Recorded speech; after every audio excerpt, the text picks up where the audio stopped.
Diplomacy ends, war begins. Good evening and welcome. This is Face the Nation. Our topic of discussion today is consequences of the Middle East war. To discuss all this and more, we've invited four foreign policy analysts to our studios. Let me quickly introduce them to you. Joining us this evening on the show are Attorney at Law Javid Yusuf, Nilanthan, Director, Center for Law and Security Studies, Shakthi Silva, International Relations Lecturer, Dr. Harinda Vidanage, Director for Center for Strategic Assessment, KDU. To pose questions from our panelists this evening, on to my immediate right is Thirunni Karunaratne. On to my immediate left is independent journalist Shihar Anis. You too can join in as always for the conversation and pose questions from our panelists this evening. On the number to send in your messages via WhatsApp is 076 656 5353. The number once again 076 656 5353. Let's get the ball rolling today with Attorney at Law Javid Yusuf.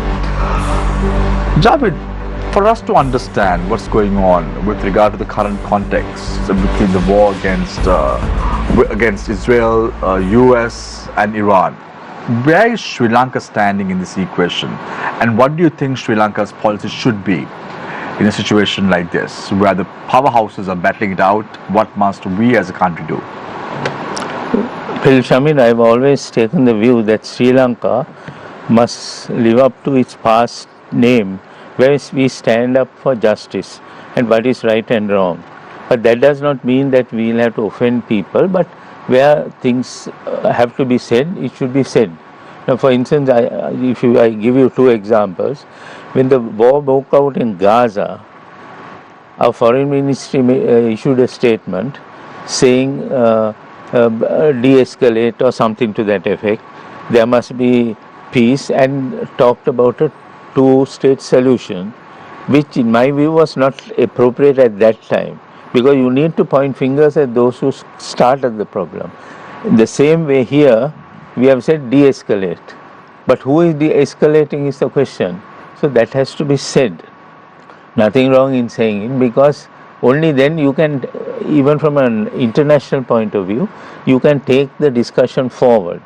So in that sense, again, the Sri Lankan Foreign Ministry seems to be following the same pattern that the previous government followed. Right. So, Javid, you speak about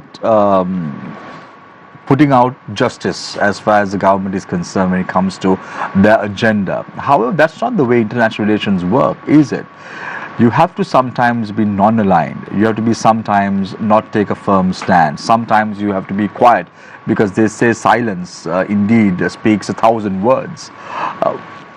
I find it quite perplexed with your statement with regard to pointing fingers at a party or even a government, when Sri Lanka does not have that much of arm twisting capability in the international arena. Now, we are not supposed to twist arms. But if you look at the overall international scene, there are conflicts in different parts of the world. There are issues in different parts of the world. One of the things that is lacking always is the sense of justice.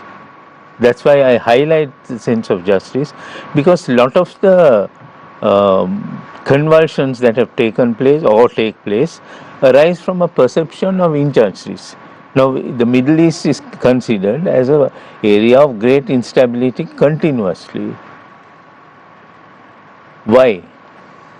The root cause is the Palestinian question. If justice is meted out to the Palestinians, I believe personally that a lot of the violence will automatically come down. Right. Let's now you speak about the Muslim world. Let's talk about the big powerhouses in the Muslim world. Countries like Qatar, countries like Saudi Arabia, countries in the GCC for that matter, Kuwait, Bahrain, Oman, so on and so forth. Tell me the steps that these countries have taken against Israel, because when the war first broke out with Israel, between Israel and Gaza, what were the steps that these big GCC countries took? No, in fact, You're talking about Sri Lanka, yeah, Javid, but what did these countries do? No, in fact, the GCC, in my view, has not lived up to its potential, because they are a powerful lobbying group. They should be a lobbying group for justice. Now, if you look at the different countries in the Middle East, now in the Middle East you find the United States has bases, military bases in some of these countries.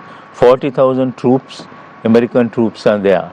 So what happens now when the United States launched an attack on Iran?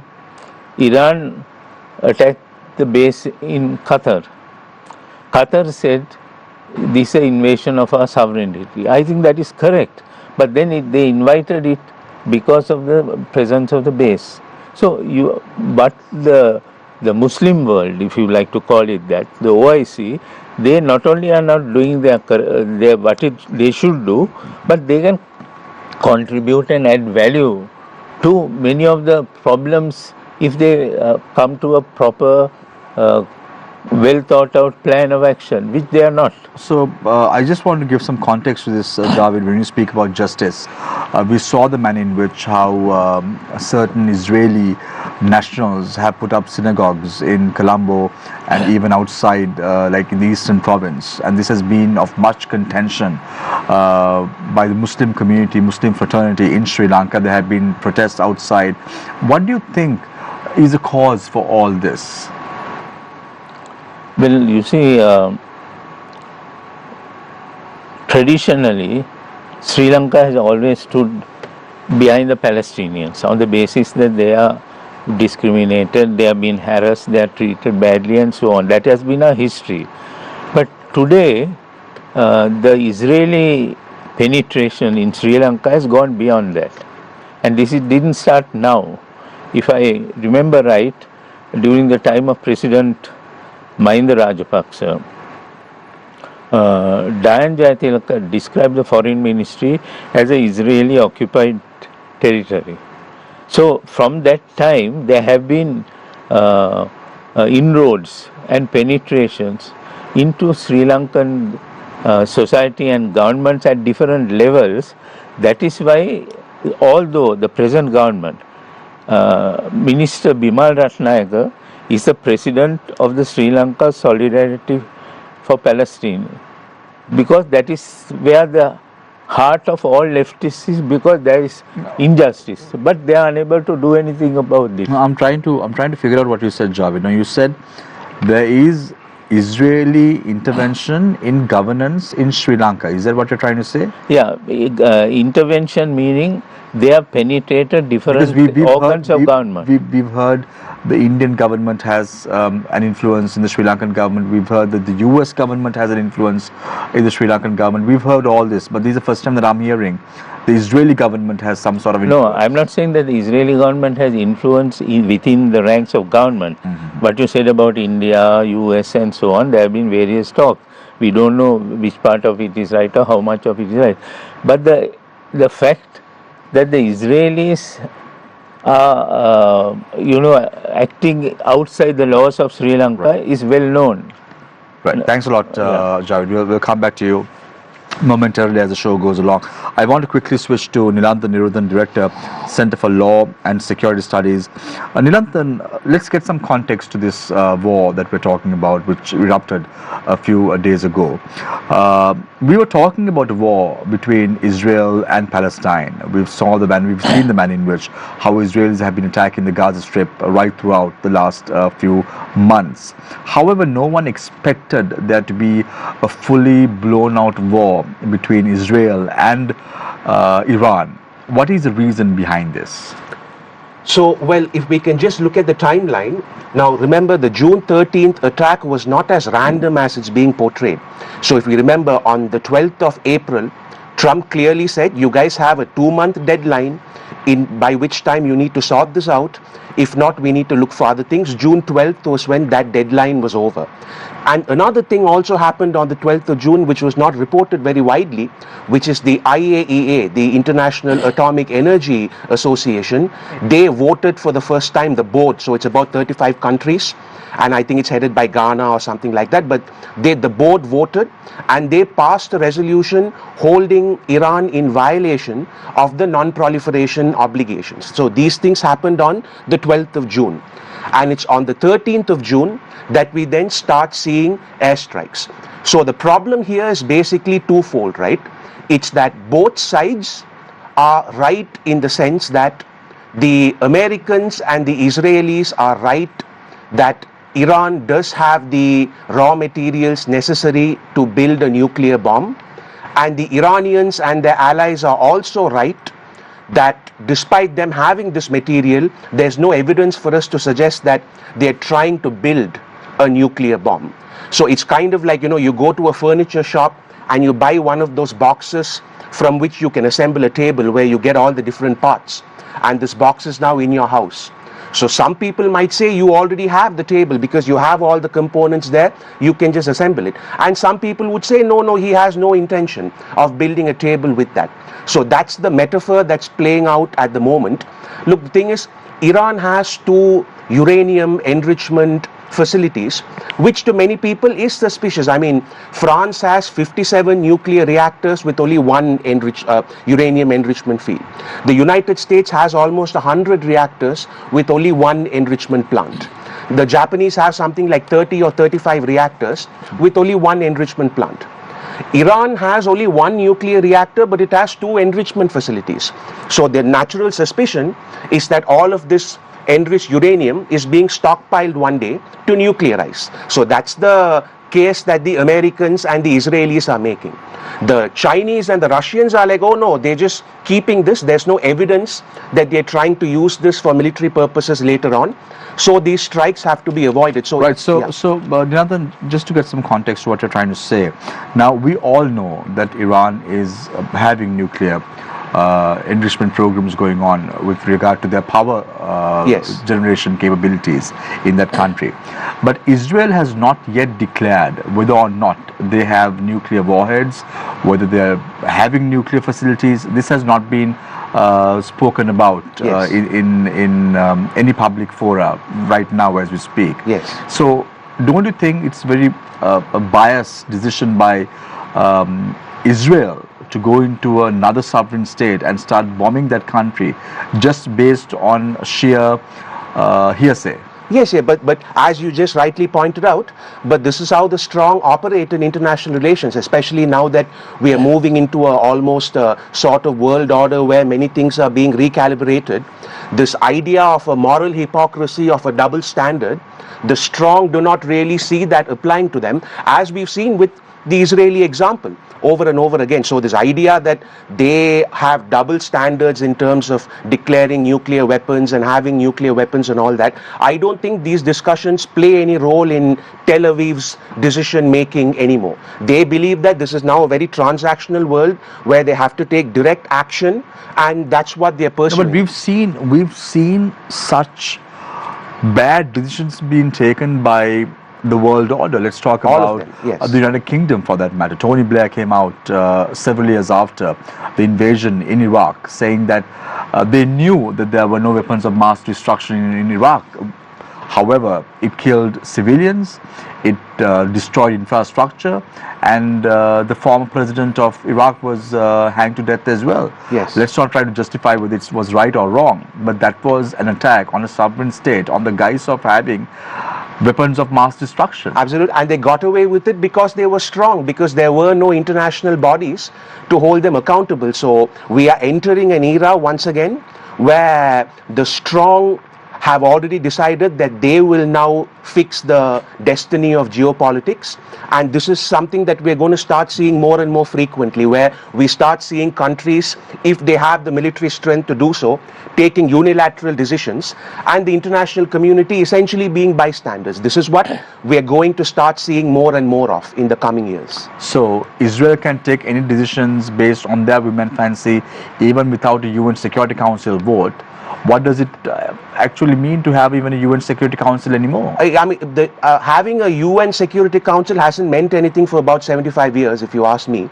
So in that sense, in terms of the UN's ineffectiveness, I don't think this is a new chapter. I think the UN's been more or less ineffective in terms of international dispute resolution for about 75 years at this point. But what happens is the UN Human Rights Commission is now in Sri Lanka. Yes. When there is a war that has already ended in a country like Sri Lanka, Yes. they're still pressing on for answers to Yes. what exactly happened during the 2008-2009 time frame. However, they're not talking about the conflict in Gaza. They're not talking about the conflict in Iran. They're Never. not talking about all these issues and trying to press them for justice. You're absolutely right. I mean, Hypocrisy right at the core. absolutely, you're absolutely right. I mean, look at the International Criminal Court. Anybody watching this program can now just Google International Criminal Court and look at the list of countries that the ICC has actually taken action against, and you will see that most of those countries are nations that most people cannot even point on a world map.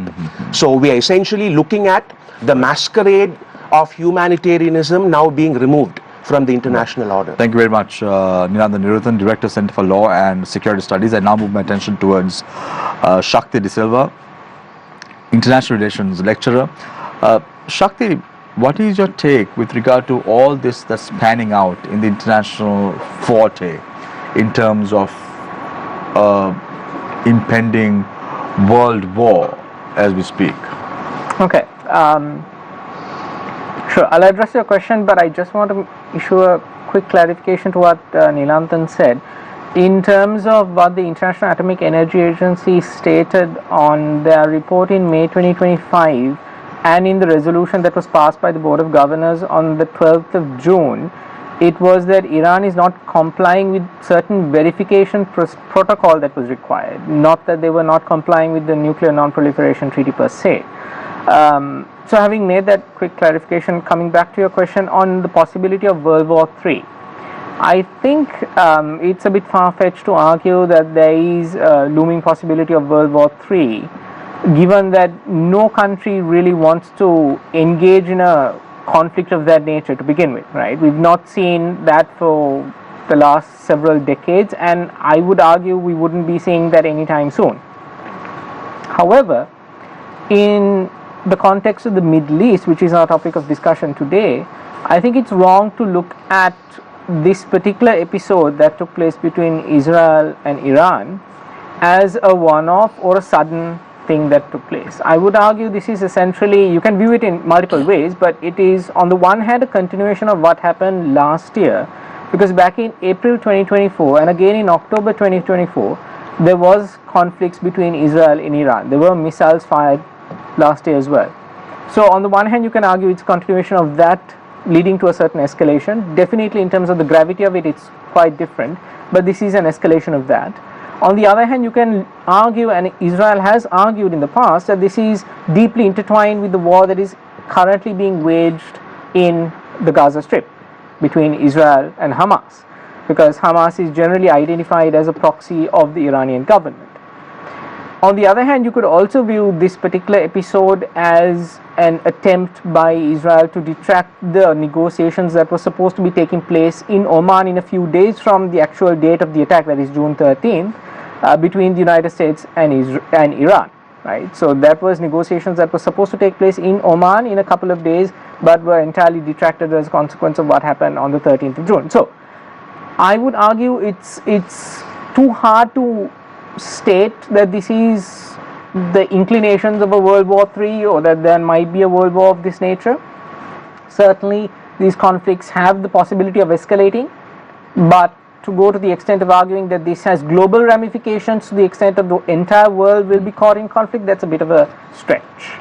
If you look at what has happened in the past, let's look at the 1967 Arab-Israeli war.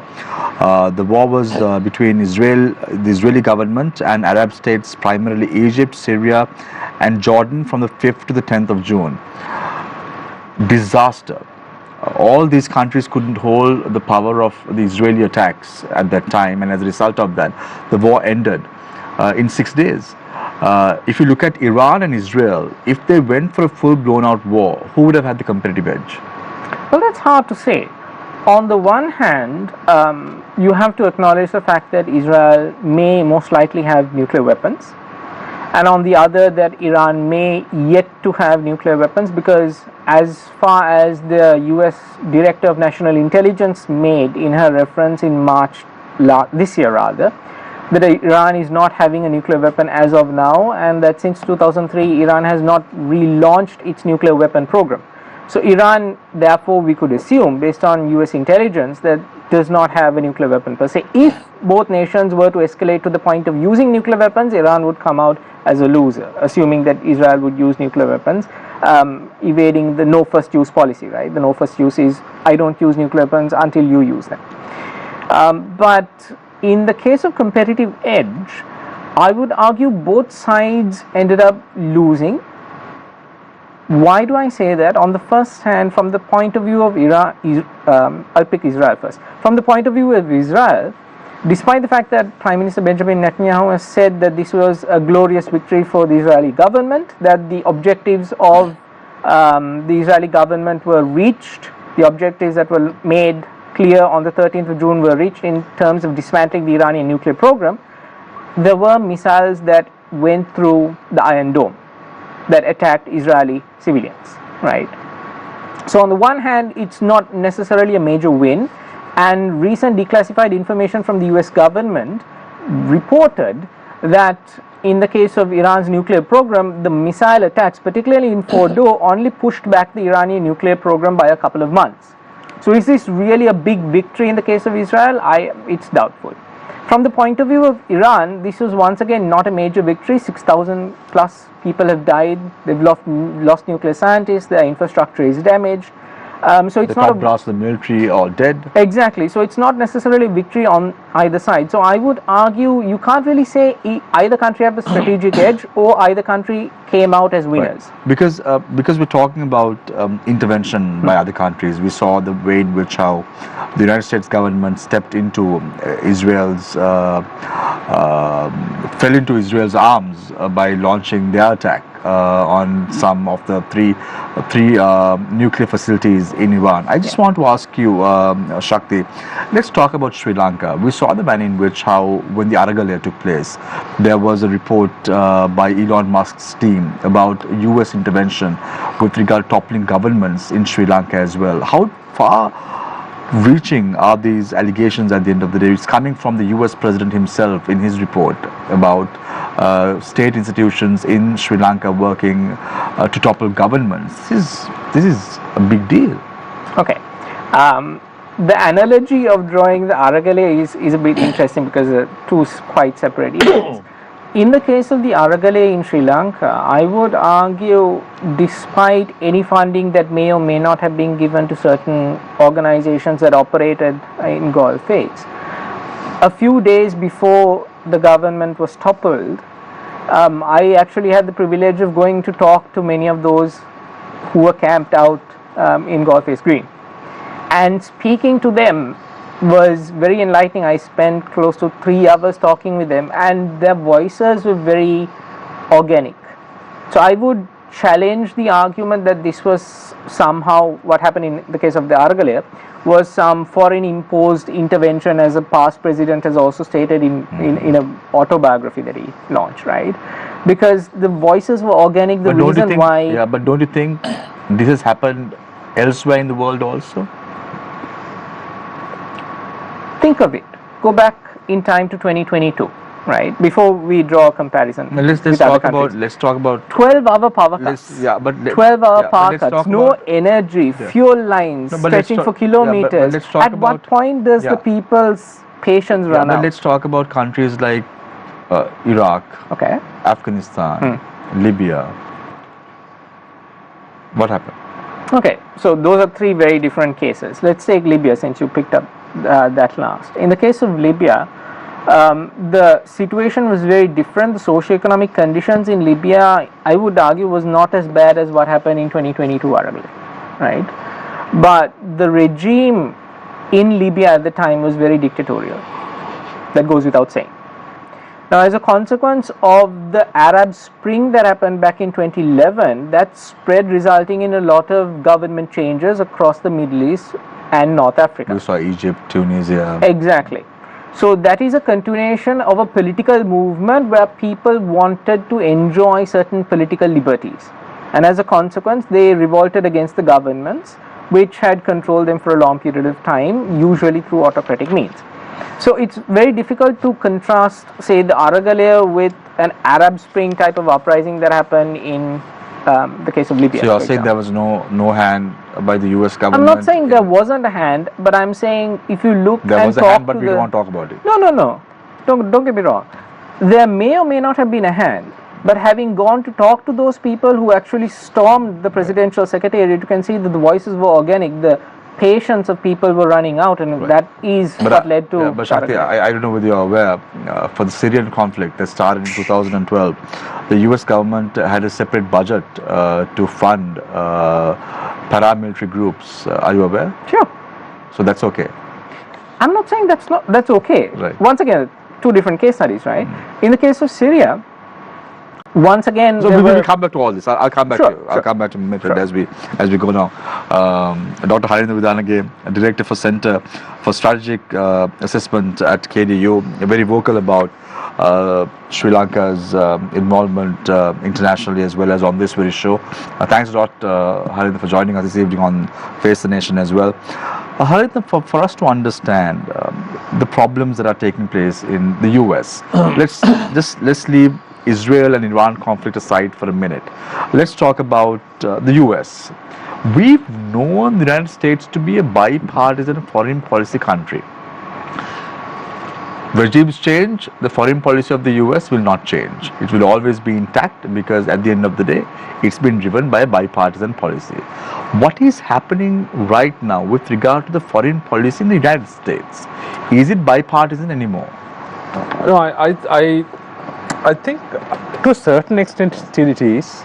I mean, of course, we have the fact that there may be significant pushback on Donald Trump's approach to foreign policy, but I think still there is a somewhat of a bipartisan consensus in certain issues.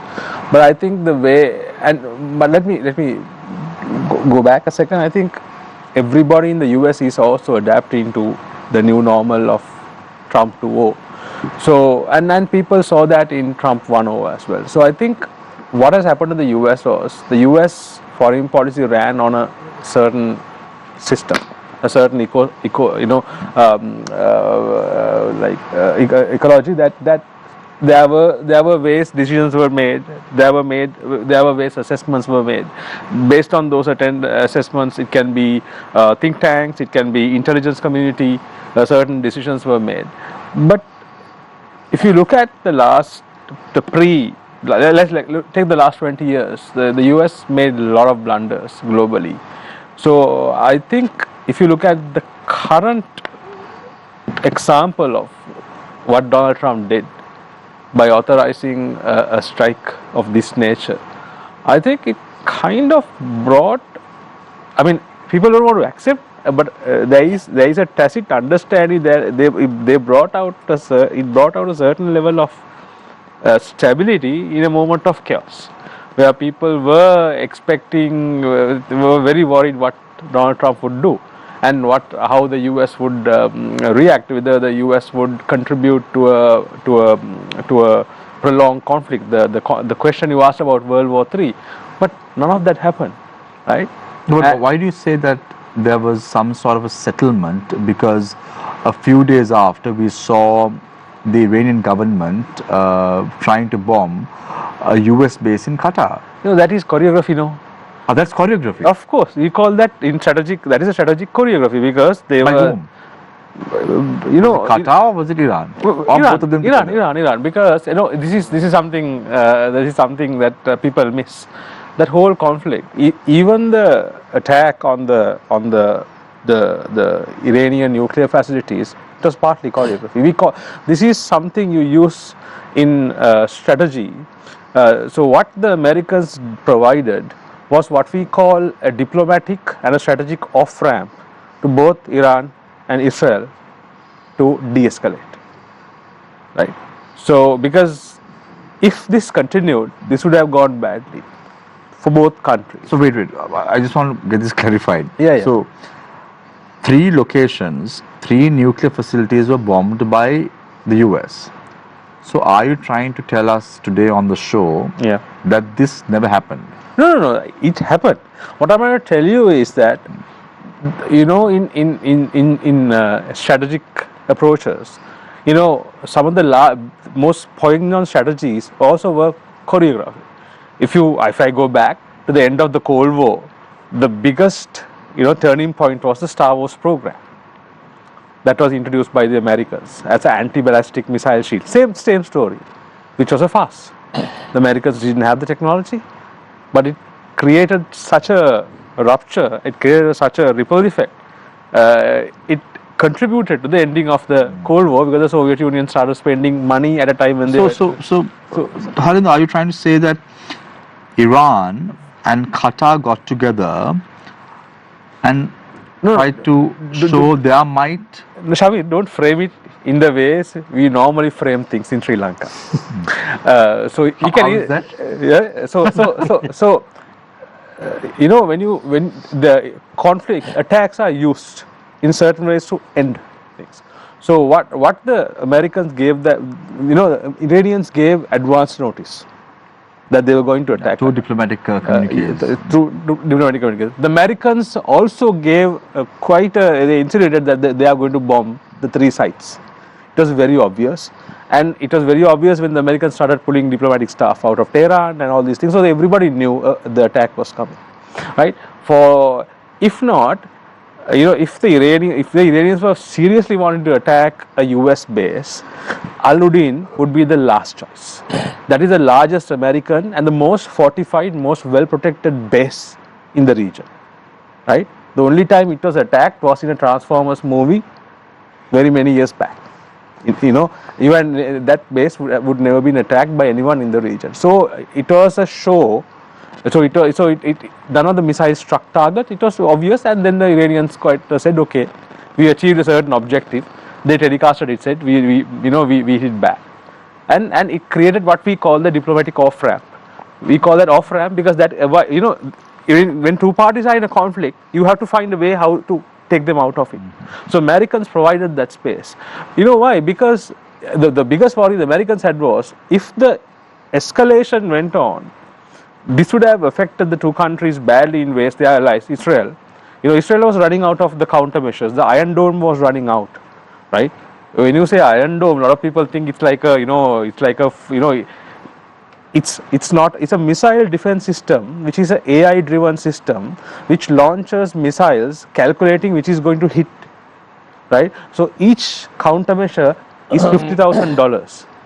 The Israel is covered by 3 air defense platforms. Iron Dome is a smaller. The other 2 are the David slings, 1.5 million a piece, right? Then the Arrow 3, 3.5 million a piece. If you are getting a ballistic missile attack, then comes the THAAD, the Terminal High Altitude Missile Defense. That's 12 million a piece. You think they were created to mainly the Iron Dome was created to offset the attacks by the Hamas, right? So the Iranians were saturating that. I think the Israelis were burning money at an unprecedented level doing that. You know, American air attack, 7 B-2s, 1 B-2 to fly per 1 hour is $150,000. You calculate that into 36 hours into 7, you will get the figure. And they each carried a bomb that was 3.5 million worth. Only about 20 was in the American arsenal, which they spent 500 million to build. So you have to understand the strategic logic of such action. It is not about expansion of war. It is, you know, sometimes you take, as a strategist, I have to tell this. These are very unpopular things, but in strategy, you sometimes have to do certain attacks to end or de-escalate. So that is the measure the Americans did. And then they provided Iran a chance to showcase some kind of a attack by doing that choreography over Qatar. Then it's over. There may be, it doesn't mean the whole thing is over. So again, getting back into my question, do you think Qatar was aware that this attack was taking place and it happened with their blessings? So sorry, don't say that. Qatar was warned when a conflict Because is going. see, no, Harinda, why I'm asking this is, we saw the manner in which how the Saudi government distanced Qatar at one point, saying that they were supporting Hamas, Okay. right, the terrorist group, and it's only now they are okay after the Kuwaiti government intervened and there were rounds of talks, and now the now the Saudi government and the Qatari government are in good terms. Yeah. However, we have seen how Qatar has acted over the last few years by shielding members of Hamas as well. So I'm trying to figure out, Iran being a supporter of Hamas, is there any connection? Yeah, there is a connection. The connection is, okay, the attack was not on Qatar, the attack was in Al-Udeid, which is an American base. Yeah, but In Qatar. in Qatar, Yeah. the So the sovereignty of Qatar was definitely under question. Yeah, but I think the sovereignty of Qatar can be undermined by the Saudis if they say we'll cut water to you. So Saudi and Qatari relations has been dicey for many years. There is a much complex Right. ground reality there. So I think just to finish off, the Israelis are this started 5 years back. This thing, I think people forget that. This started by the Israelis assassinating Qasem Soleimani, the Quds Force leader, and the Israelis systematically dismantling Hamas, Hezbollah, and turning to Iran. So I think the Americans and they supported this because it goes back to the 40 years. We'll discuss that later. But all this, but look at this, Harinda, all these tactics, all this cinematography, all this choreography, whatever you're saying right now, at the cost of innocent lives. Yeah, but again, we also should not. So all these governments are okay with losing 1 or 2 people. No, I think the 6,000 deaths. 6,000. Yeah. I mean, I'm not trying to justify. What I'm trying to say is why Iran is a target. It goes back to 40 years. People forget that. It goes back to the Beirut attacks. Beirut attacks in 1984 created modern day terrorism. It was the Beirut attack which costed the Americans the largest loss of American military life. Yeah. Well, I'm going to finish this. Which inspired the LTTE to start Black Tiger attacks in 1987. The Nelliyadi camp attack in Sri Lanka against our forces was a copycat attack of the Beirut attack. So that is why there is a problem with Iran, with many countries. But we try to bring this into we might forget these things. So I think we should bring that up as well. Right, Harinda. Good analogy, but we have a lot of questions. I have a lot of questions. Okay. I've let you be in the first round because it's your time to answer to the questions that we pose, but we will definitely grill you as we go along. Yeah. Brace yourself. No. There is no play or cinematography or choreography here, but we'll definitely answer some questions. Yeah, But you we guys want are good at choreography. We are good at. we will call it spade a spade. Yeah? So we want to open the questions from Theruni as well as Share. Share, with your permission, shall we start off with Theruni? Yes. Sure. Thanks, Javid. Dr. Harinda, can I direct the first question to you? Yeah. So with regards to the recent war between Iran and Israel, the influence that it had on Sri Lanka, usually as a relatively small international actor, the effect that such conflicts have on our nation is quite big. It makes us quite vulnerable to all sorts of things. So besides the foreign policy aspect, how can we improve on our planning and preparation for the impact of such conflicts? That's a very good question, because I think one of the things we lack, and because of that we make wrong assumptions. For example, because things change very fast, what we call the time and space context of transformation. So we have Sri Lanka. One of the biggest challenges Sri Lanka when it comes to policy making, foresight, making strategic analysis is we don't do strategic assessments. So one of the problems we have, when I say it's not about the government as well, it comes from because we don't have a community of assessment, policy research, or what we call applied research feeding into decision making. So it's very difficult. So we always try to adjust by trying to respond to emergency, right? And sometimes that emergency may happen or may not happen. For example, everybody was thinking the oil prices will go up. It didn't go up. And there are many reasons why it didn't go up. That's why I said things have changed.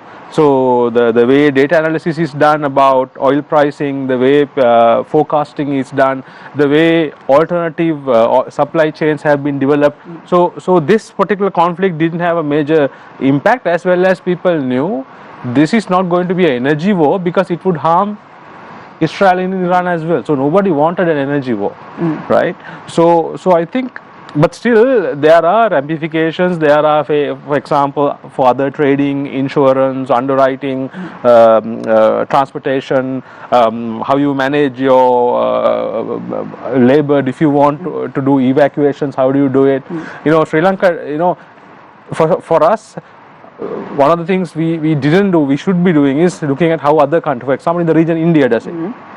If we don't have certain strategies or certain means to do evacuations, certain means to do assessment, I think the best way is to kind of link up with India, which has that capability. But we did that. Like we did this We time. did that this time. We did that. So I think that expanding on that is a good thing. And developing the same time ability to assess, and this is called strategic assessments. Developing that capacity within Foreign Ministry, within Foreign Employment Bureau, within the larger government structure is important, because I think more and more we have the main point that we should take from this conflict is the fact that last 5 years we have seen a world which is significantly in turbulence. So we cannot be expecting things as we wish things will change. So so the agility, the maneuverability will increase only if we have the right analysis, right data, right strategies to respond to those things. So that is the assessment that we have to work on very much. That can be trade, energy, and managing statecraft. So in order to expand that capacity of strategic assessment, how exactly can we start working on it? It can be done as a interagency collaborative effort between the Foreign Ministry, Defence, mainly Foreign Ministry and Defence, but also taking universities or taking academics, scaling research centres, and doing, that is why, for example, India is far ahead. India has a national defence secretariat, security secretariat, right? If there is a crisis, the secretariat has access to thousands of think tanks, research, decision making. So we don't have that. I mean, we actually have, we are less, and our integrated approaches are quite weak. So that is something we can really work on. That also points to a lack of national security policies or national security strategies. So that is also a challenge that we have. But So Shakti, I'm getting a lot of questions on your opening remarks, so I'm just going to direct one at you, Shakti. Do you consider Myanmar, Pakistan, Sri Lanka, do you want another country, Bangladesh, regime change the past 3 years all organic, or could it have been manipulated? Okay, so regime change in what are the countries? Myanmar, Bangladesh, Pakistan, Sri Lanka. Okay, so let's take Sri Lanka first. No, Sri Lanka you spoke about, and talk Okay, about the others. sure. So let's take Bangladesh. In Bangladesh, there was serious crisis with regard to certain government policies that were adopted. The outbreak of violence that took place, which eventually led to the ousting of Sheikh Hasina, was primarily a consequence of the government policies, particularly with regard to government decision to hire in certain individuals and at the expense of others, right, in terms of their hiring policy to government bureaucracies. That, coupled with the economic crisis that was playing out in Bangladesh. Those were the underlying primary factors. Now, could someone externally have supported certain parties that helped galvanize popular movements? Sure. I'm not denying the possibility of that happening. But the underlying factor which in countries Bangladesh, usually do have that strength to do that? which countries do have the strength? I wouldn't go so far as to argue strength. It's more a desire rather than the strength factor being the key factor here. So if a certain external Which country, party, let me rephrase it, which countries desire to change regimes in other countries? which country desires to change regimes in other countries? Okay, that's a fun question. If you take the Russian government has desired to change the Ukrainian leadership, extending all the way back to 2014. If you take the American government has desired to change the leadership in Iraq in the past. So if you are looking at the major countries, sorry? Don't you think they did it? No, they did.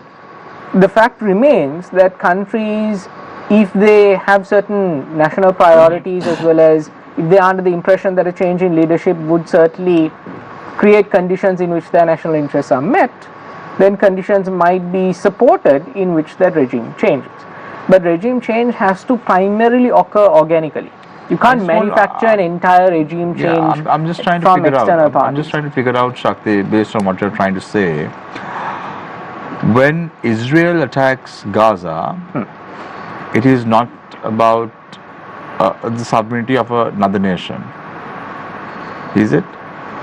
Could you rephrase that question? When Israel attacks Palestine, the Gaza Strip, it's not about sovereignty of Palestine? Sure, let's take that question. Why did Israel attack Hamas on the 7th of October 2023? As a journalist, what is the answer? The answer is because Hamas abducted certain individuals, conducted a raid and attacked Israel. And then destroy the entire country? No, didn't destroy the entire country. Israel is still Almost. intact. Not Israel. Israel is still intact. I'm talking about Palestine. Sure, but the origin is the question here, right? So the reason why... Have you been to Palestine? No, I haven't been to Palestine. I have been to Palestine. Okay. I've seen the dire straits that the individuals in Palestine go through. I have seen when you want to enter Palestine, you have to get visas from Israelis to go into Palestine. When the Palestinian Prime Minister wants to go out of the country, he has to inform the Israeli regime. Is that sovereignty? Okay, so I'll counter that with another case. July 2019, Hong Kong. I was in Hong Kong when the protest started I can't remember the exact date, but in July 2019, right, against the Chinese government. Now, if you could argue that is organic, I would counter by saying I was there amongst the students in the University of Hong Kong, seeing how they organized themselves and conducted protest movements on the street. Now, the Chinese government could say that was externally influenced or motivated, but if you were there, you'd see a lot of university students were actively participating in it. So this whole argument that things are entirely externally motivated, I think is a very glib way of showcasing what's transpiring on the ground. No one is suggesting that the entire movement has to be funded by an outside country. That's not the question. The question is there even a hand? That could be. Right. But without solid evidence, we are working on hearsay. So let's talk about let's talk about Osama bin Laden's assassination. Okay. No one is going to justify saying killing Osama bin Laden is whether it's okay or not is not the question mark. But entering an airspace of a sovereign state without their knowledge, killing an individual in Pakistan territory, what does it mean? Okay. Isn't that terrorism? The act of killing a terrorist, you argue, is terrorism. Forget about whether or not it's Osama bin Laden. Okay. A country entering another country's airspace and conducting a raid to kill someone. Okay. Is that fair? A country entering another country's airspace and killing, is that fair? From an international ethics standpoint, certainly it's not fair. It's not abiding by international law, right? Remove the fairness argument, it's certainly not abiding by international law. Has that been done on multiple occasions? Sure, it has. You can go back to the type of activity, the covert activity that Israel undertook in Argentina when certain German officials migrated and sought refuge in Argentina, German individuals who were part of the Nazi regime, right? And they were covertly taken back to Israel. There are multiple scenarios of this nature. Is that internationally law-abiding? No. Has that been conducted? Yes. Do you think Sri Lanka has been a victim of such acts? Well, in the case of the recent years, well, it's not recent any longer, but if you go back in time in terms of the dropping of Paripur, for example, by the Indian Air Force, this was notified to the Sri Lankan government minutes before this attack. It wasn't an attack per se, but before the airplanes were launched. Okay, so you could argue on the one hand that Sri Lanka's sovereignty was violated because we didn't have prior information about this happening. On the other hand, you could say, as the Indians have, that this was a humanitarian operation to safeguard those who were trapped in the north and east. So it depends on the way in which you are interpreting this. And the usual way of interpreting it is in one way or the other. So when Sri Lankan fishermen go to Indian waters to fish, they can be arrested. When Indian fishermen come to Sri Lankan waters, they have to be released. No, once again they are arrested. And this is a very interesting facet, because if you're looking at fishermen, you know the biggest problem that the Maldivian government has argued. It's that Sri Lankan fishermen go into Maldivian waters. The Maldivian government has complained on several occasions to the United Nations Office on Drugs and Crime that Sri Lankan fishermen have been notified repeatedly to not enter Maldivian fishing area, exclusive economic zone, and yet Sri Lankan fishermen do. On the other hand, the same is happening from Indian trawlers entering into our waters, right? So you can't isolate it as black and white. You've got to realize that it's quite complex, and in the case of the Indian fishermen, which you argued, multiple times, particularly if I'm not mistaken, last year 500 plus Indian fishermen were arrested by the Sri Lankan Navy, released at the behest of the Indian government. But many of those who are arrested are repeat offenders, and their trawlers are taken by the Sri Lankan Navy. Okay, so we are not letting violations go by. We are certainly taking action on them. So Nilanthan, in your opinion, listening to what Shakthi is saying about foreign governments may have a hand, and they don't have a big influence in changing regimes. How do you view this? Because I'm asking this question right after these attacks were taking place. Donald Trump said, if Iran is to be made great again, it's not the exact words, they might even have to look at a regime change. We saw this being on his truth account. So I'm trying to figure out what is your take with regard to what Shakthi is saying. I mean, in general on that question itself, I think when we look at recent world history, it's almost in the DNA of larger countries to feel entitled to change the policies of smaller countries, particularly if they consider it to be in their sphere of influence. And in a geopolitically turbulent neighborhood, whether it's our neighborhood or Latin America or East Asia, or Eastern Europe, whenever there's a large power in a turbulent neighborhood and there are many small powers, I think we see that larger powers by instinct almost feel entitled to decide what the policies of these smaller powers are. On the Trump point, if I could just finish that, because I think that's an important point which I've not seen covered here a lot. The name Operation Rising Lion itself, a lot of people miss out the fact that when we look at the old Iranian flag under the Shah, it was the same tricolors that we have today with a lion. And with the Khomeini revolution, that lion was taken away and the word God was put in there.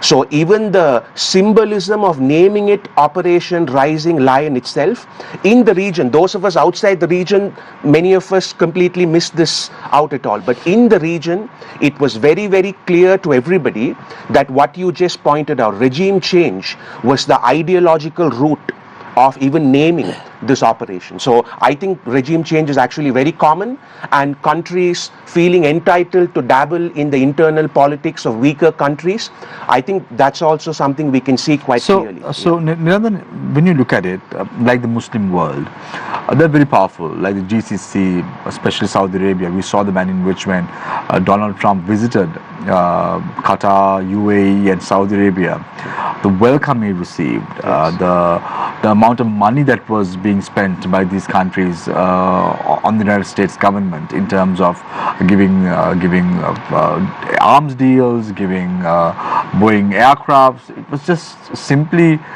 exorbitant and very luscious gifts at the end of the day. But when Gaza is being attacked by Israel, the Muslim world does not say anything.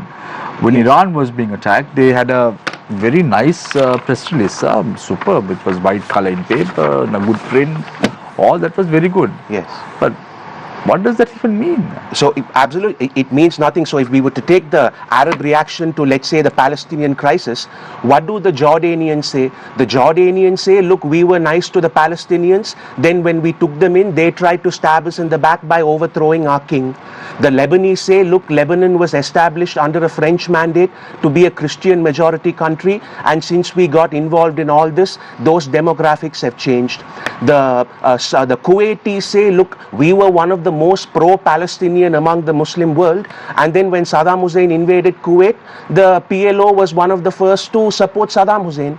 So there are many Arab countries, they have their own logic for not seeing this as a black and white issue of the Israelis being the bad side and their fellow Muslims being the good side. And even when we look at the ongoing, the Israel-Iran conflict, the Lebanese Prime Minister just yesterday publicly bragged about how Lebanon did not interfere at all. The Jordanians publicly bragged about taking down Iranian drones and missiles.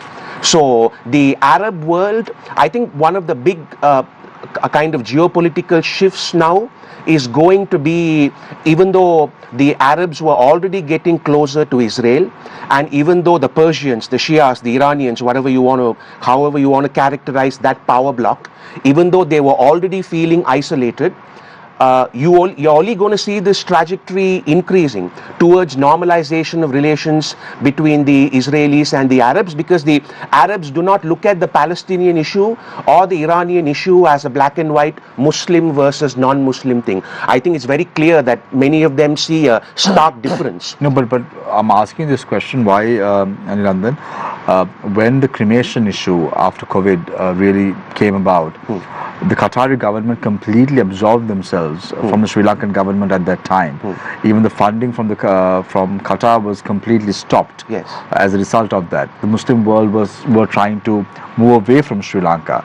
But after Ali Sabri was appointed as the Minister of Foreign Affairs, then only at least there was some sort of a cordial relationship between the Muslim world and Sri Lanka. So we've seen such measures being taken. But when it comes to Gaza, it's only about inviting 1,000 guests to attend the Hajj pilgrimage by the Saudi government. Yeah. And nothing concrete has ever happened. Absolutely. I think even assuming that the Arabs are sympathetic towards the Palestinians at this point, I think that itself requires a leap of faith now. Even assuming that the Qataris or the Emiratis or the Saudis or the Kuwaitis or Jordan, Lebanon, whoever, even assuming that they are on the side of the Palestinians, I think is very suspect. I mean, you could say that they just weep crocodile tears. Look at the Rafah crossing with Israel and Egypt and the Philadelphia corridor, where there's so much controversy about the Gazans being clustered there by the Israelis, and yet the Egyptians will never allow a single Palestinian to cross over So you don't think that what happened recently, as Dr. Harinda points out, this is not an off-ramping of strategies when it comes to international affairs? Yeah, I mean, in that sense, I think even Trump publicly thanked Iran for advance notice that they were going to fire. So in that case, yes, it was a performative thing. And as Dr. Vidanage pointed out, there are like 8,000 American soldiers in that base. That's the last place that you would actually want to attack if you're serious about... But they attacked Iraq as well. Yeah, yes, and Iraq is a great example again. Another country that is supposed to be on the Muslim side and all that, where the entire air corridor for Israel to attack Iran is completely through Iraq. It's Iraqi airspace that's essentially been used. The irony is that in 1981, it was Iranian intelligence given to the Israelis that took out the Iraqi nuclear program, and in an almost reverse irony, it's now Iraqi airspace now being used by the Israelis to attack the Iranian nuclear program. It's almost like a Sunni-Shia divide that Israel has timed very correctly, where they teamed up with the Shias in 1981 to take out Iraqi nuclear. Iraq base. It's Yeah. called the Iraq nuclear. I think Operation Babylon in Babylon, 1981. yeah. So, and now using Iraqi airspace to attack the Iranians. So, Javid, you've heard three speakers speaking very eloquently in their terms with regard to the war that has cropped up between Israel and Iran. What's going to happen next? Shamir, before get into your question, I want to make a couple of comments on what transpired earlier about the June 12th report by the IAEA.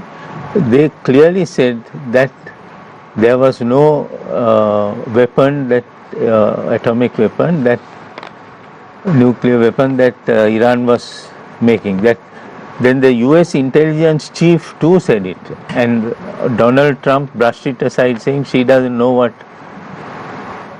she's saying.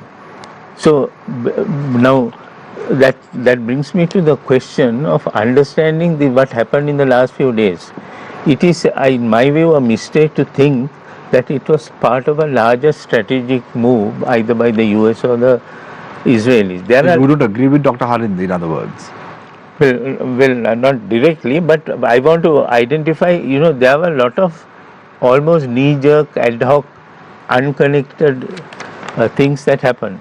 For instance, nobody has talked about, and neither has the US found fault with Israel, for starting this adventure, if you like to call it, with them. And coming to President Trump, we have to realize that in this whole equation, President Trump, Donald Trump, looms large, because he, as a person, as the whole world can now see, he contradicts himself.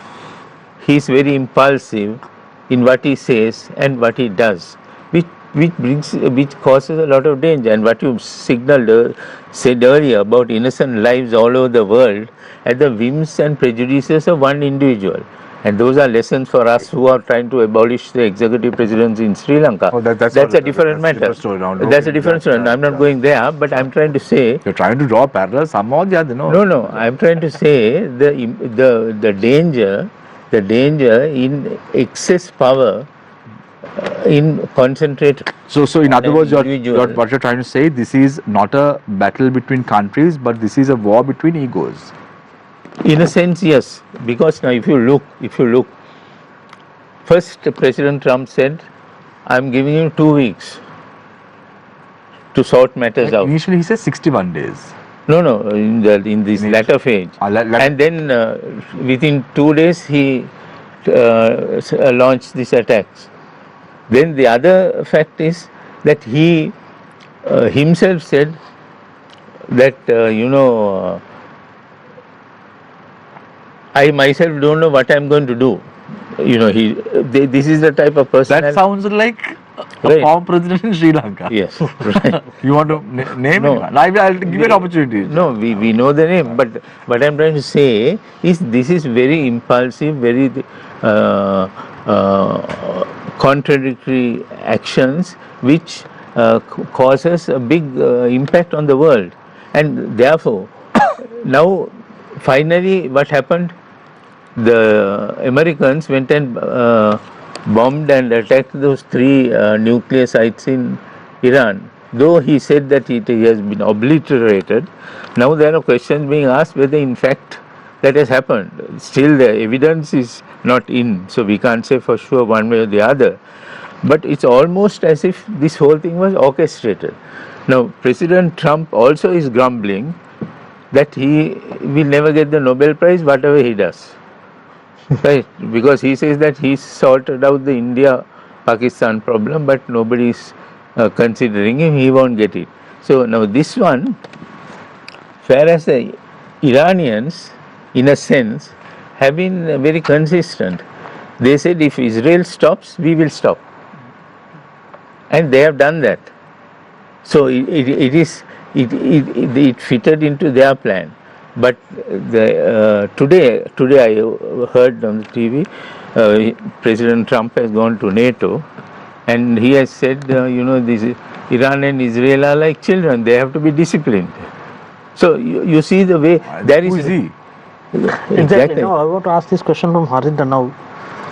Who gave the powers to US to be the international police? Now they are talking about freedom of expression. They are talking about democracy in other countries. They are talking about human rights. Sure. I don't want to get in, but I'll just add to what you are saying.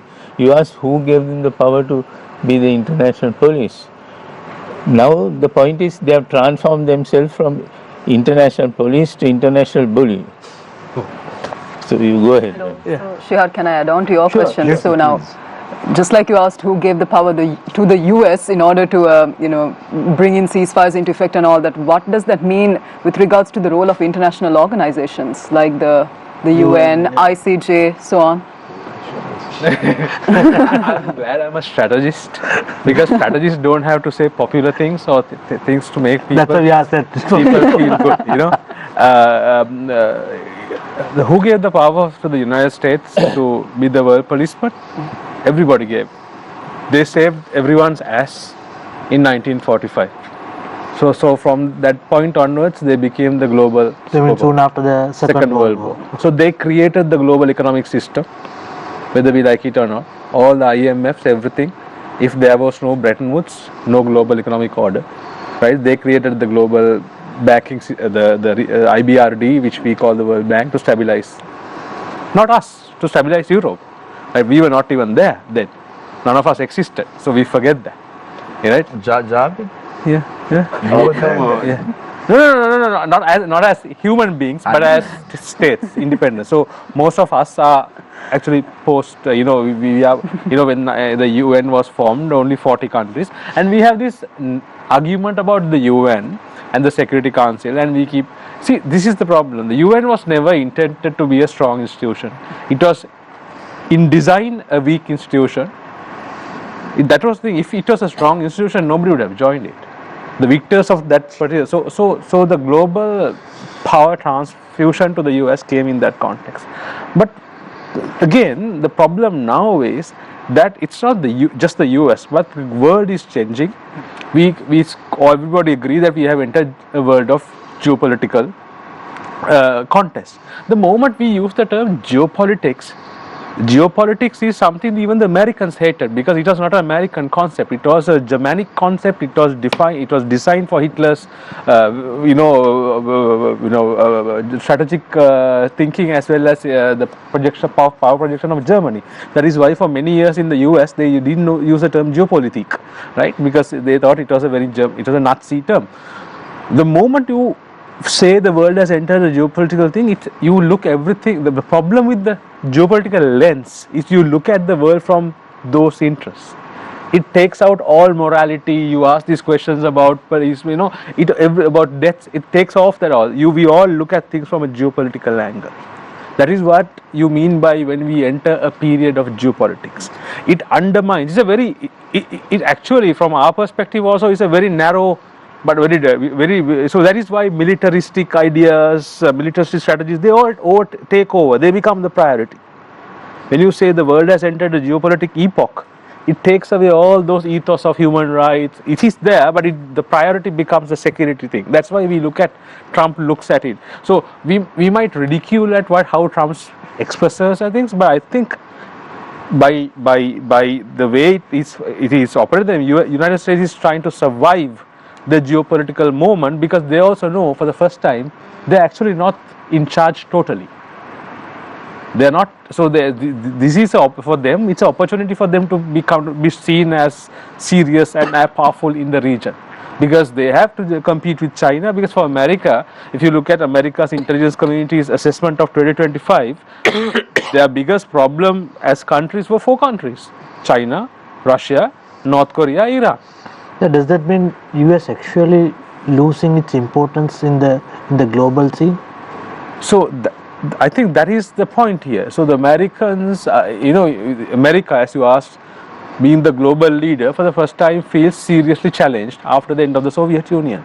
So that is why you have the Indo-Pacific strategy. That is why there is this huge thrust for America to reclaim its position. So for that they have to push back the Chinese. They feel so they call Russia, Iran as revisionist states, because they feel they're trying to undo what they. That's why the term revisionist states are being used, because there is an undoing of the order that they established after the Second World War. So there is a lot of pushback. So they are trying to. So they are in a very complex global system. So that is why they are trying to. So I think this Iranian moment was a great opportunity for the US to showcase. If not, they would. So that is why I said it was choreography. They could have done it differently. So they used something that nobody in the world has at the moment. The China is also developing that, but they use an asset to showcase the ability to strike, precision, nuclear. So that is why we call it strategic choreography to a certain extent. So that answers part of your question. Harinda, Yeah. what is the strongest body right now globally, like the United Nations? Now you said the United Nations is very weak. Yeah. But in your opinion, is it the G7 that is strong, or which countries form the strongest bloc right now? It's a follow-up to what I was saying. So the UN was intentionally made weak. It is in design weak, and so what happened because of that is what we call the emergence of groupings. The key grouping was the G7, that was the Western bloc. But then they started facing challenges when they had to expand the group into G20, and now India is a major player. And if you look at India's role in the world, India is a very important case in this changing world. Fourth largest economy. Yeah, and may become the third largest, and India is doing what India is saying strategic autonomy, trying to navigate the world in a different way. So strategically, there are certain strategic priorities that align with the geopolitical West. But at the same time, they will work very closely with Russia. They will, they will trade with Iran. So the world itself is in such a flux. So you can't really name. There are competing groupings that are taking place, and the Chinese are doing that.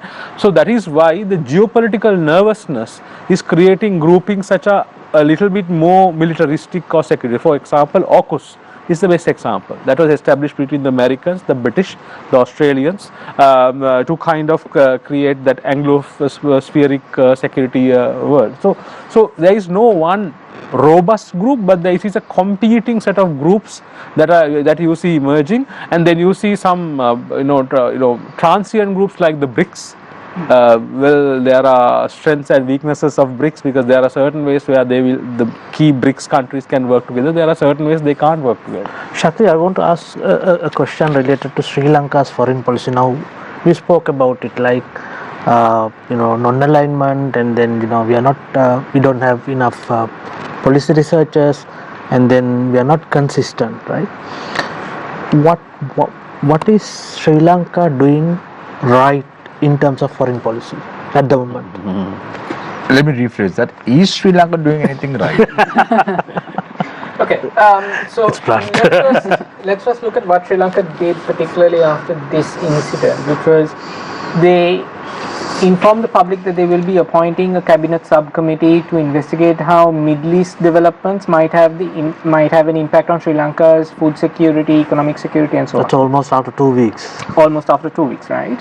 And mind you, after the conflict has essentially died down. Now there's a ceasefire, now there's a cabinet subcommittee. So there are definitely ways in which we could have been better prepared for this, and I want to reiterate something that Dr. Vidanage said, in the sense that there is no strategic foresight about certain scenarios that might take place in the near future.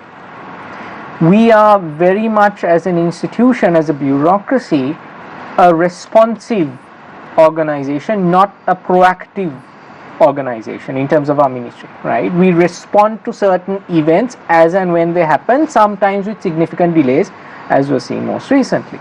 So what we need to do is to map out certain possible trajectories in which the future can hold to Sri Lanka. So my question was, what is Sri Lanka doing right? Yes, so I'm coming to that.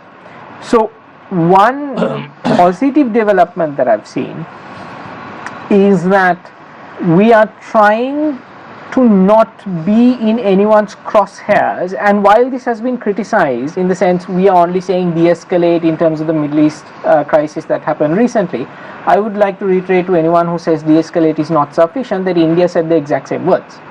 Okay. So we are playing things out given the importance of our relationship with both Israel and the importance of our relationship with Iran as well.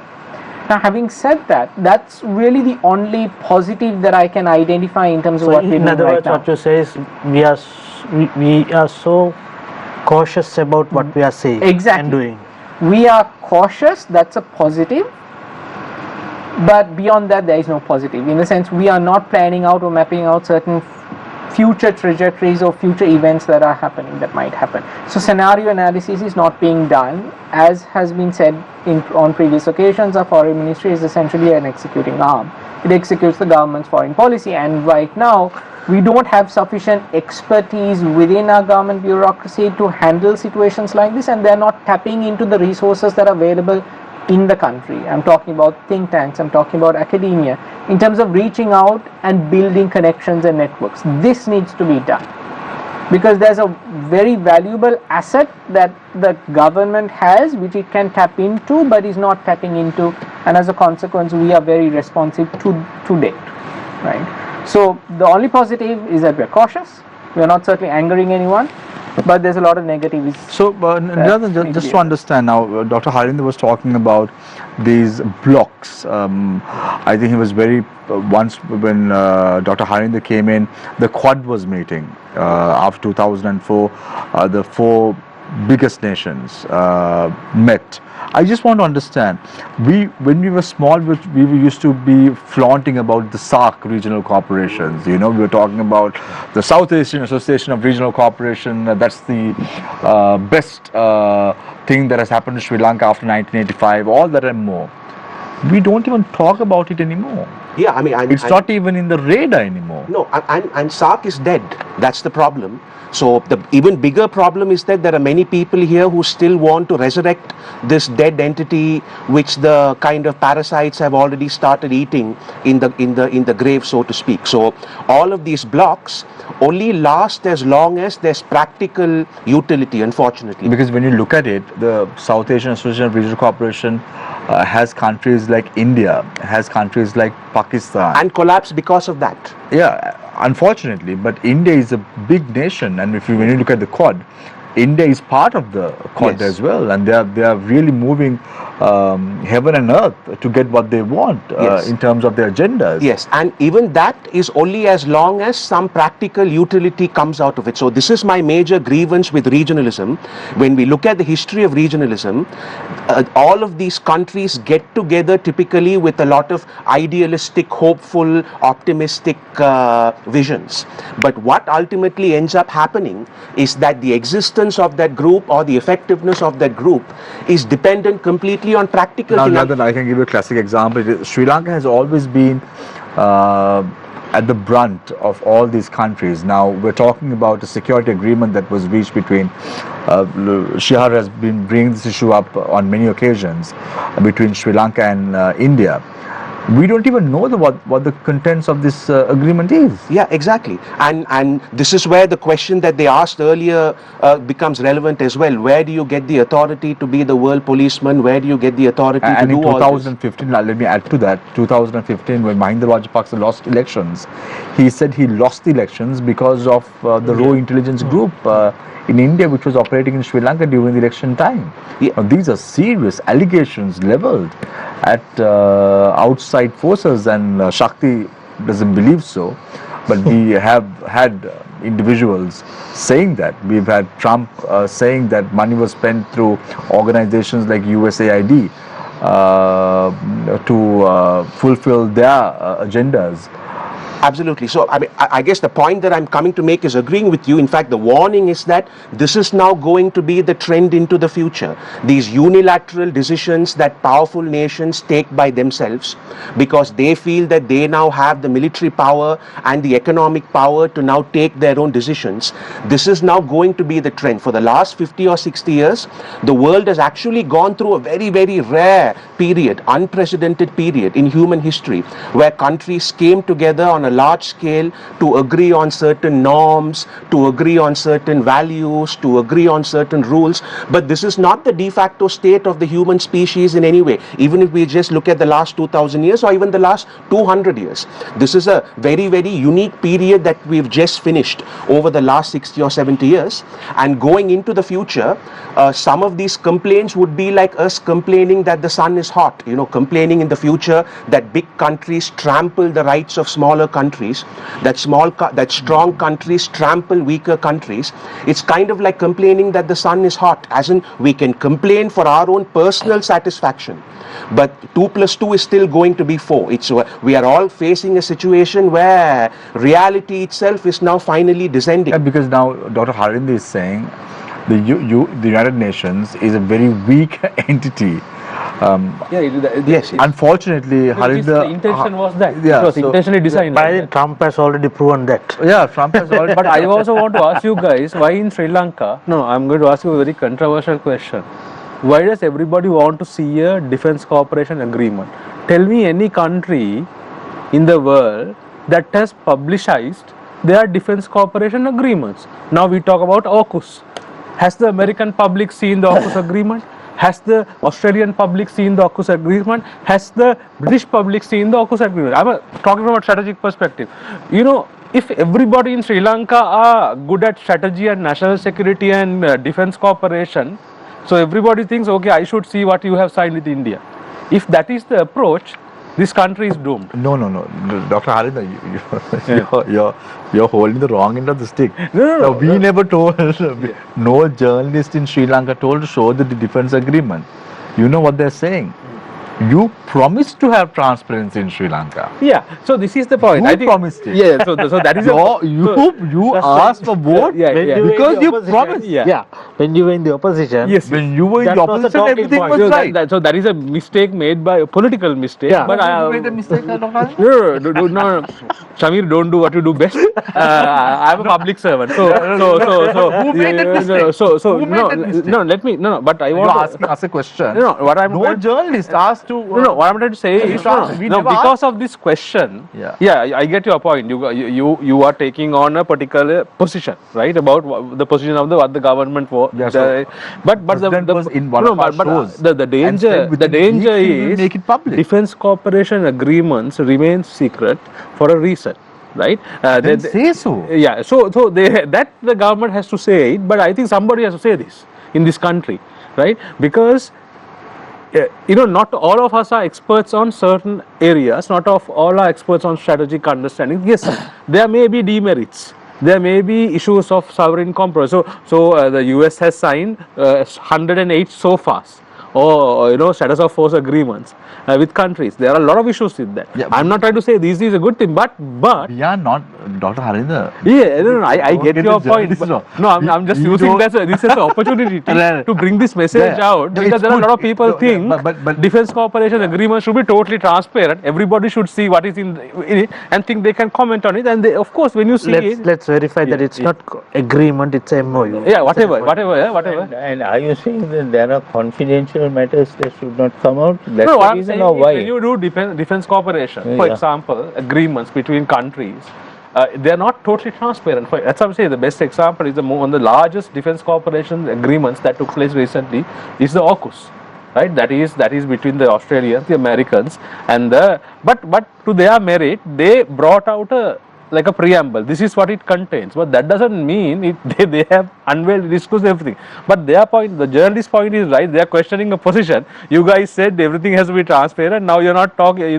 So I think this is the answer. I think the government also should tell the public, look, defense cooperation is done in for mutual benefit of countries. Sri Lanka needs defense cooperation. We are in dire need of defense cooperation. We have to have. We are a country. We talk about Iran-Israel conflict. The problem is Iran. If you can see the sophistication of the defense in a way, and where we are, and we have to seriously think of our defense. We cannot ignore the fact that we are so safe, and we can't be held hostage to fortune that everything will be like this. Yeah, because you have a very valid point, Dr. Harinda, because when Ukraine was offered a seat at NATO, they refused to take it. Yeah. When the war started, they were insisting, give us a seat. And then NATO said no. We have the time. You said no initially, and now take a step back, because if Ukraine did sign that agreement, things would have been very different. So my intention was not to take on you on that, but I wanted to bring this message out about defense cooperation. One, it's an absolute necessity. Two, it's not going to be transparent at all. There is no. That has to be accepted. It has to be accepted. That is done in secrecy. Secrecy in statecraft is a must in the context of national security.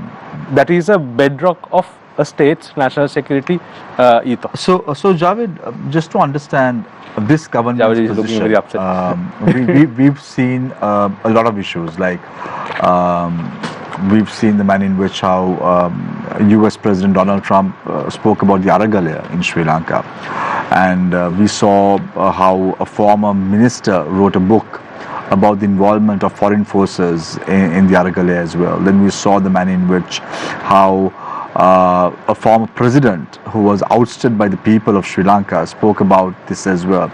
In your opinion, why is it that states interfere in internal affairs of a country? What is the advantages they have? No, obviously they do it in furtherance of their interests.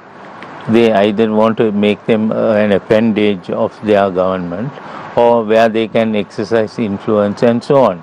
But that doesn't make it right. And I would agree with Shakthi that if you take the Aragalaya, it was an organic uprising. The 13 hours of power cut, no one is going to be inside the house and start of course, there would have been people or countries or other interests which come and fish in troubled waters. But the origin of it was organic. But anyway, I don't want to get into that because that's a different story.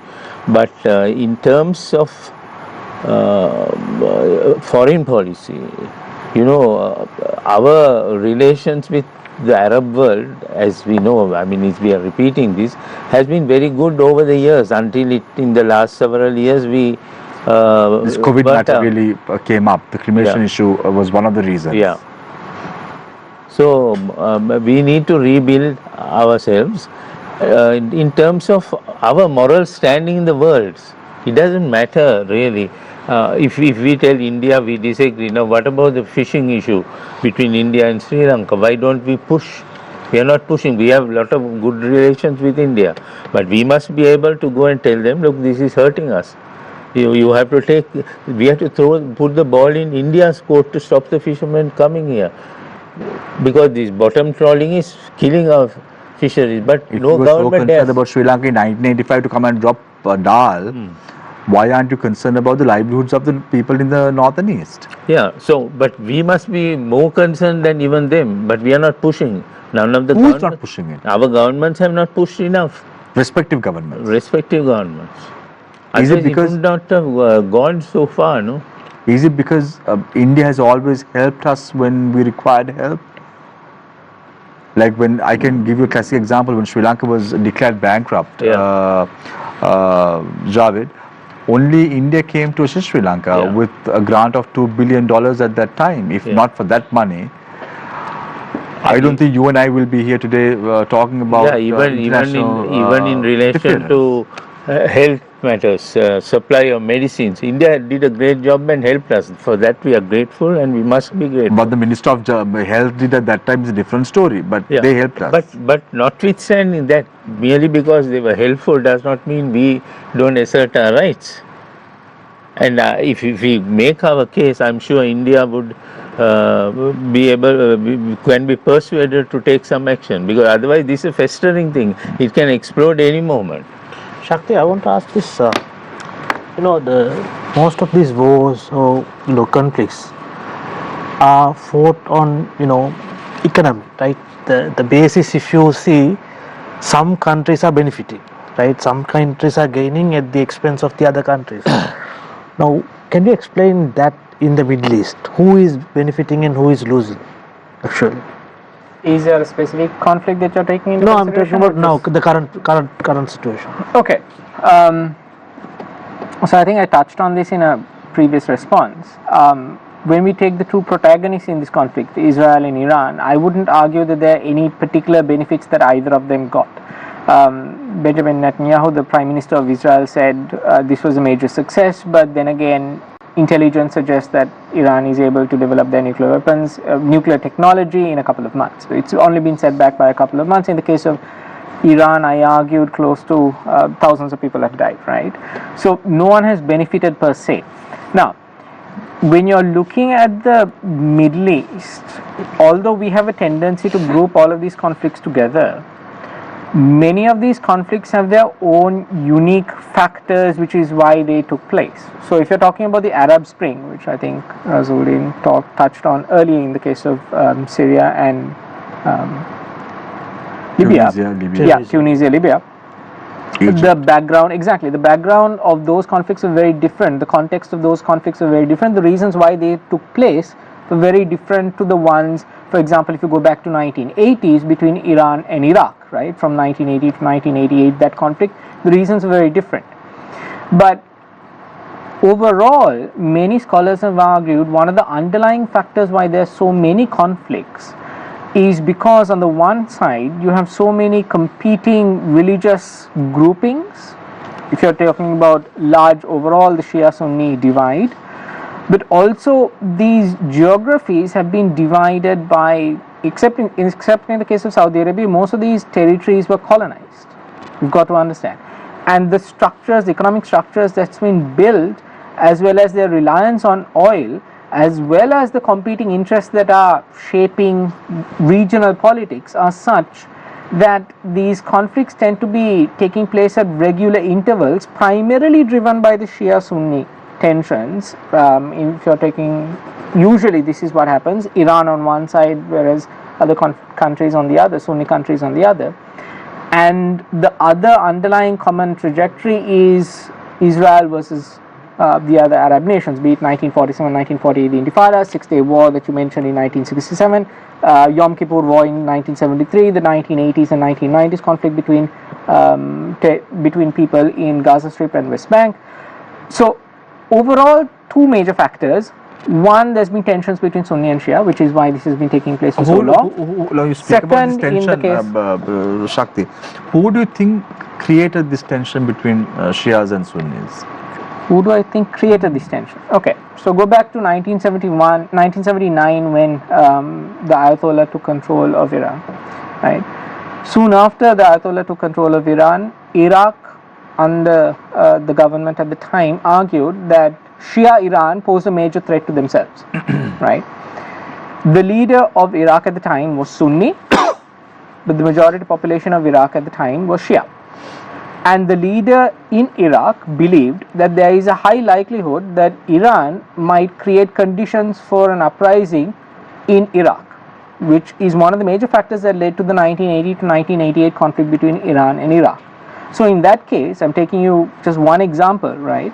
There wasn't an external factor per se. It was regional tensions, particularly between Shia and Sunni, which caused the outbreak of that 1980 conflict. And you can take many different conflicts of that nature and recognize that Shia-Sunni divide has been an underlying theme when it comes to the outbreak of conflicts in the Middle East. Yeah, so first Tharuni and then Shihar, or Shihar you want to follow up? I want to follow up. Okay. Now, I would ask the same in a different way from Javid. Now, if you take the past conflicts, like maybe from 1950s, after the World War, US has been there everywhere, whether it's Vietnam, whether it's the Cold War, whether it's the current ongoing Russia, Ukraine war. So why do you think the US is there? What's the gain it has? Well, I think Dr. Harinda said that the US has shaped the world. So that's how they became the policeman of the world and so on. Maybe they played a large part in shaping the world, the architecture of the economies and the governance structures, all sorts of things. But that does not give them a superior right, because in the Committee of Nations all are equal. Now why US, to answer your question, it is further, they want to increase their area of influence.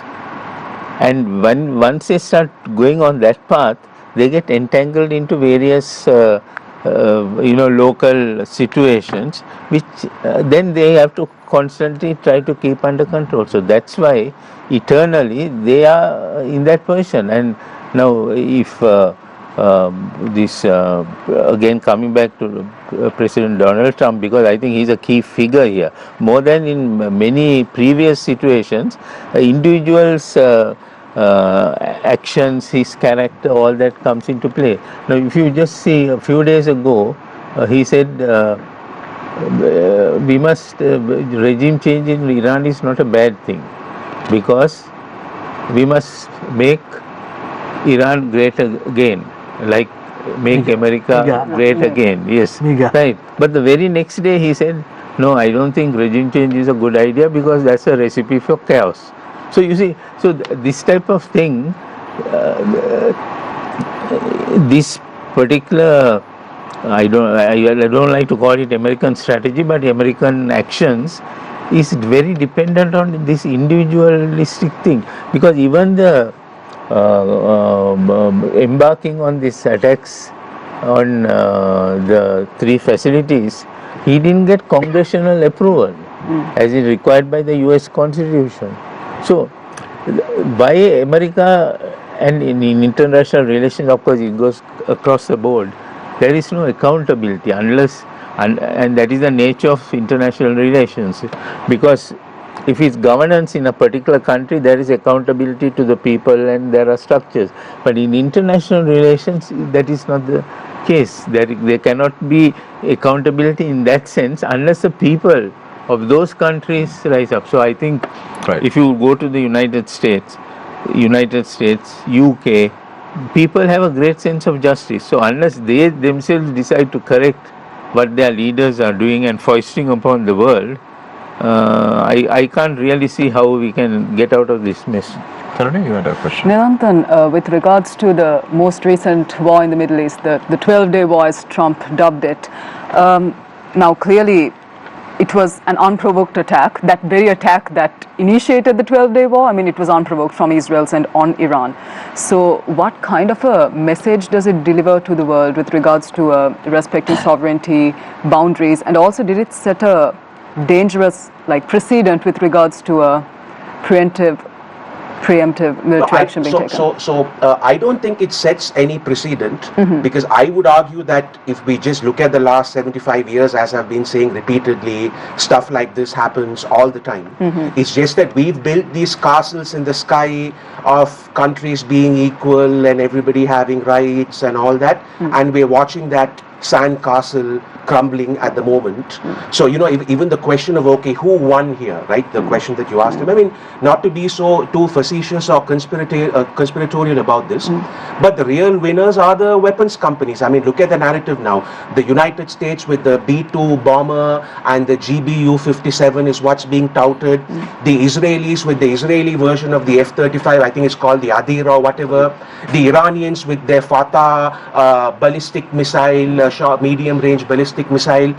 The only clear-cut winners are these guys, and the rest of us are more or less losers, right? And this is why, so the thing is, I completely agree and sympathize with this position that Sri Lanka, we need to stand for justice, we need to care about countries and all that.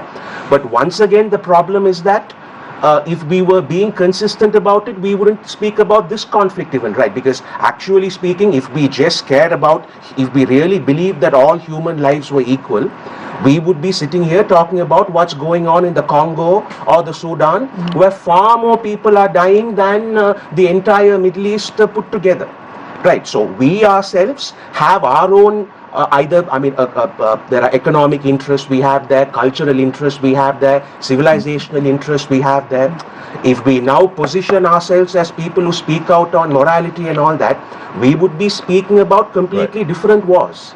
That's the major issue here. So I want to pick all the brains right now, our experts on the show tonight, with regard to your closing remarks.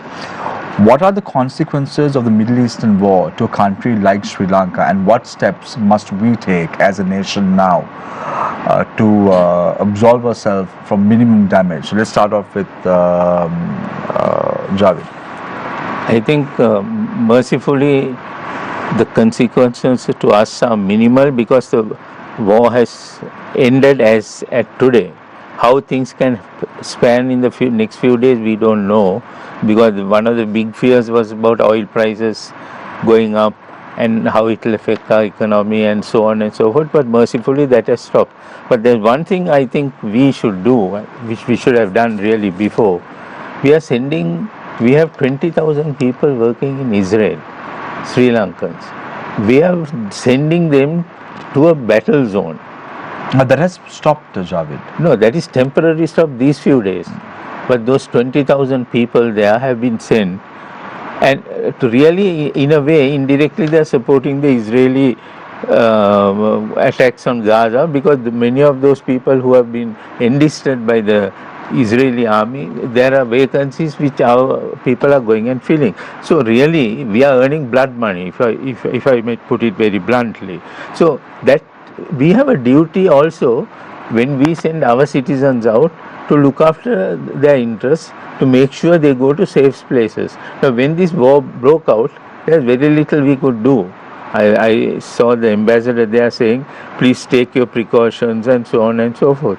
That is good advice. But then if something falls on you, there's very little you can do. So I think there is a need for Sri Lanka to look after the needs of its citizens in a more far-sighted way.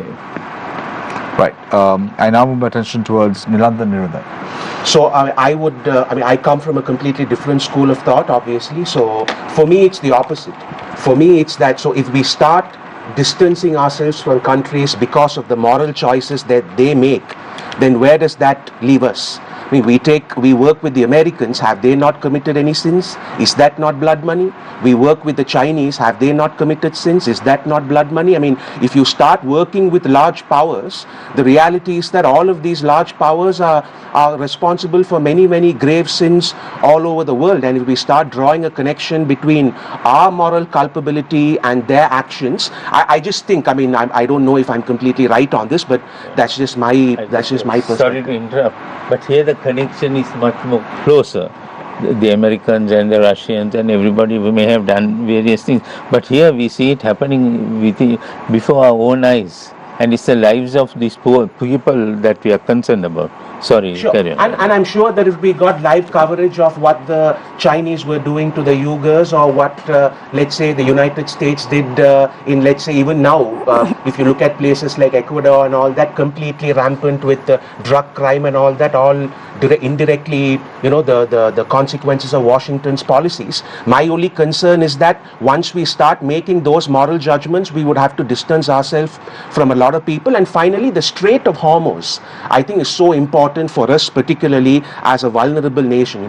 20% of the world's oil goes through that, about $2 billion a day in oil alone. Most of this going not towards but the this West. is controlled by Oman and UAE as well, right? Just not Iran. True. But if they choose to run what's called a nuisance campaign, or if they choose to mine the area, or if they choose to, let's say, take direct military action, what eventually ends up happening is China, India, Japan, South Korea, and all of us who are in those spheres of interest, we will be affected first. Europe second, because they've stopped buying oil from Russia and they're buying a lot of oil from the Middle East now. And the actual stakeholders in this, let's say the United States, will get affected last. So I think the Strait of Hormuz is something that we can zero in on, at least for long-term planning. If there's turbulence there, right, do we have something in place? Right. Thanks a lot, Nilanthan. Shakthi. Okay, so 4 things. Firstly, we've got to acknowledge that this ceasefire is very fragile, and that conflict might erupt again if either party fires missiles against each other. The second is also a very worrying tendency that we saw very recently with Iran's parliament suggesting that they might withdraw from cooperating with the IAEA. And if, in addition to not cooperating with the International Atomic Energy Agency, if they withdraw from the Nuclear Non-Proliferation Treaty and decide to rearm, that is very concerning, because that might prompt a cascading effect where other countries in the Middle East also develop nuclear weapons. In the case of Sri Lanka, I think one issue that was touched by the previous 2 speakers was we need to diversify our oil resources. We are currently importing much of our refined oil from Singapore, UAE, and India. Certain actions have been taken very recently in terms of reaching out to Nigeria to obtain refined oil. That is an avenue that we need to explore. The last thing that I'd recommend definitely is that we need to engage in strategic analysis in terms of developing future scenarios, because right now we can no longer have, as Mr. Yusuf mentioned, knee-jerk reactions to certain regional and global developments. We need to map out possible trajectories of how things might pan out and engage with academia as well as think tank community to ensure that we are prepared before they take place, and we have plans set out in order to deal with such scenarios in the future. Dr. Harinda. I want to bring out a very practical issue. I think both this, what is happening now, and the India-Pakistan issue, all these bring one major thing out, that is, I think Sri Lanka should start looking outward. I think what has happened in the last few months is that we have been so inward looking, we have been extremely myopic given the global and the regional transitions. So this is, we are fighting petty fights over provincial, local government and all these things, but the world around us is changing rapidly. So I think it's high time, as you asked the question about what Sri Lanka should do, recalibration of, the calibration of foreign policy, establishing institutions, doing what these guys are saying. The initiatives that need to be taken quickly, and look at the region. You asked the question about SAARC. We all know SAARC is dysfunctional. Then what do we do next? How does a small state in the region manage so much of exogenous shocks? So how do we then manage our relations with the biggest stabilizing factor in the region, India? Whether we like it or not, I mean, if not, look at the conversations about India, Sri Lanka. The moment somebody talks about connectivity about India, oh, that's guys, Indians will, So we have to get a strategic mindset done. We have to do the institutional thinking done. If not, if Sri Lanka Sri Lanka has been failing to look outward for some time now, and we have been looking too inward. I think it's high time we look outward. If we don't do this, all these crises that we are talking about will become a self-fulfilling prophecy. So that's my last take on it. Right. Thank you very much, Attorney at Law Javid Yusuf, for joining us on the show tonight. Nilanthan, Niruthan, Director for Center for Law and Security Studies. Shakthi Silva, who is an International Relations Lecturer.